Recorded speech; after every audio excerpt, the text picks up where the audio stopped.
Hello, my name is Chibueze Ndukwe, and my presentation is on social media activism. Now, the general purpose of this presentation is to persuade, specifically to persuade people to look for other mediums of activism. I believe that celebrities should not be looked upon for wise words or activism. They did not build their career on wise words or activism and will not put in the same effort or attention to detail as they did in their career that made them famous. In times like these, activism is very important. However, not just anyone should be a social activist. In the wake of BLM protests and the death of innocent black men, more and more people are speaking up about the injustices dealt to our community. However, celebrities are being asked to join them despite not being well versed on the topic. As a black man and someone who's been an active member on social media, I have seen many examples of this huge problem. And today in this presentation, I would like to remedy the problem. First, I will explain the problem and how it is a problem, and the steps we can finally take as a community to prevent this from happening. Now, let's go back to May of 2020. Now, in May of 2020, a brutal murder of a black man occurred, yet again by the hands of police. George Floyd was murdered by Derek Chauvin, a cop that kneeled on his neck for 8 minutes. A truly horrific event. However, with the power of social media, the family and the community recovered. GoFundMe's were sent to cover the funeral costs of George Floyd's death. Petitions were signed to get the Derek Chauvin into jail, and videos were being made to educate and send the message across social media. Even more importantly, black creators and black activists stood up about what they believed in and about these issues. They made videos, and some that got their accounts shadow banned and disrupted their views, according to Columbia Magazine. With everyone being able to post a video, slip on a hashtag, and post it, activism could never be so easy. However, the problem in that is that that form of activism led to lazy slacktivism. Now, other creators in TikTok got lazy with their activism by doing completely trivial things. According to the Wallace from the Institute of Rethinking, some activists posted black squares under the hashtag Blackout Tuesday, which drowned out actual activism posts and changed their profile picture to black squares. Charlie D'Amelio, a young TikTok star, made a post and changed her profile picture to a black and white background saying BLM, according to Insider.com. This led to the stereotype of Emily's, white liberal girls whose attention in the political realm was unimportant. It led to outrage over that weak attempt at activism and pressure to keep that profile picture long after the George Floyd event in order to avoid being called racist.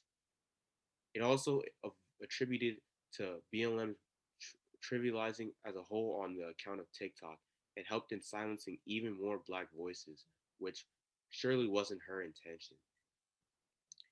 Obviously, Charlie D'Amelio felt responsible and was entrusted to be an activist.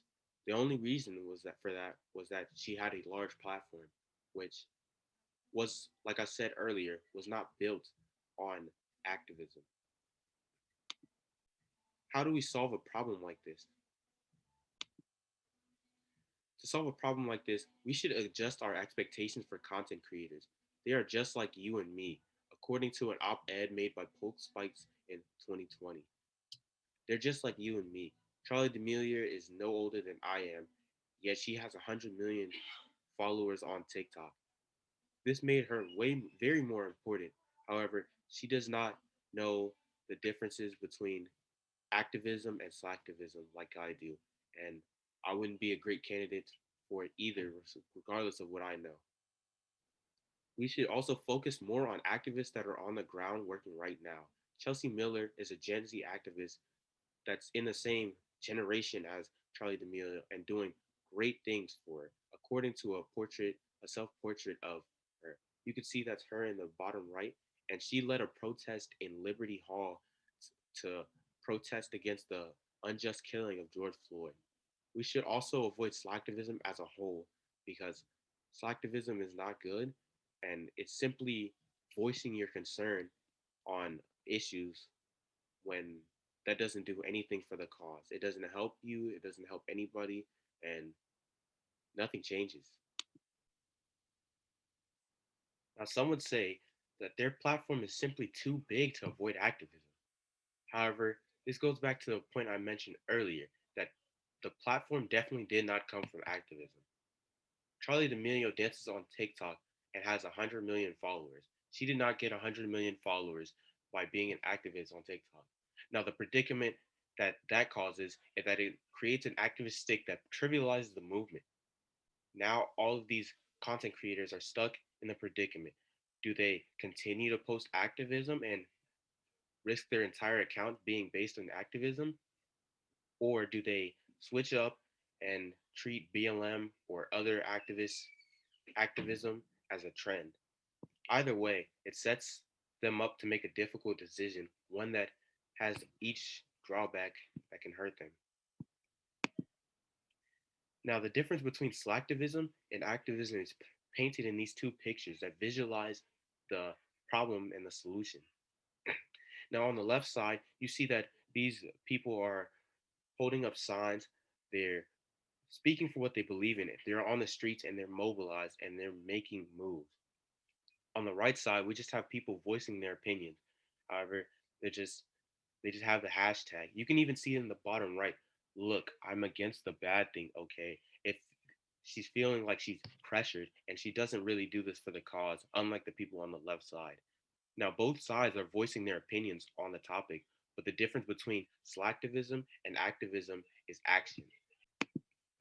Now, to recap, social media activism is not inherently bad. Below, I posted a link on where you can donate to charities and different organizations. It has a chance to be extremely effective. However, in something so serious, we cannot let a message so deep be tainted by slacktivism or a lack of effort.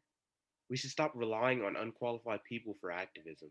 People like Charlie D'Amelio do not know as much as they need to know in order to display their message on their accounts.